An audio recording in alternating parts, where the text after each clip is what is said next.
Ce matériel de laboratoire est sur le point de quitter Brazzaville pour l'intérieur du pays, où il servira de tremplin à la lutte contre la tuberculose dans différents départements. Et pour en savoir davantage sur la procédure de son déploiement, nous nous sommes rendus au bureau du directeur du programme national de lutte contre cette maladie.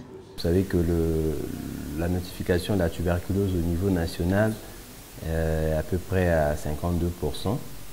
Ça veut dire qu'il y a près de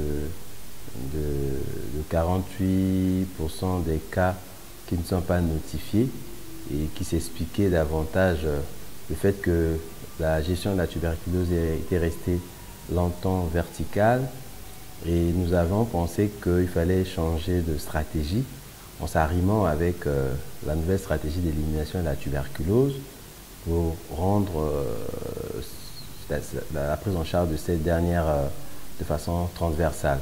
Une fois sur le terrain, ces équipements de dernière génération seront repartis en fonction des besoins que présente chaque district sanitaire concerné par cette nouvelle stratégie, a lancé le docteur Franco Kemba Okumbi.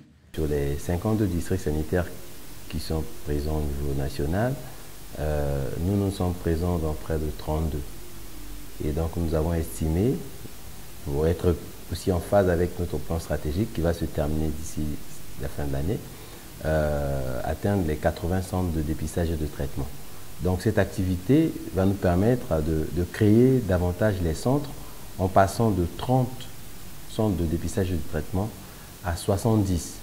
Certainement que d'ici au 3e trimestre, voire le 4e trimestre de l'année 2022, nous allons pouvoir atteindre les 80. Avec ces produits et services à la portée de tout le monde, le programme national de lutte contre la tuberculose bénéficie du soutien multiforme des partenaires. Nous avons un très grand partenaire qui est le Fonds mondial et qui appuie le programme depuis des années. Je crois que c'est un appui qui est quand même loué par nos autorités parce que ça nous permet quand même de renseigner certains indicateurs. La lutte contre la tuberculose fait partie des priorités du gouvernement congolais qui engage d'énormes moyens en vue de réduire le taux de mortalité provoqué par ce problème de santé publique.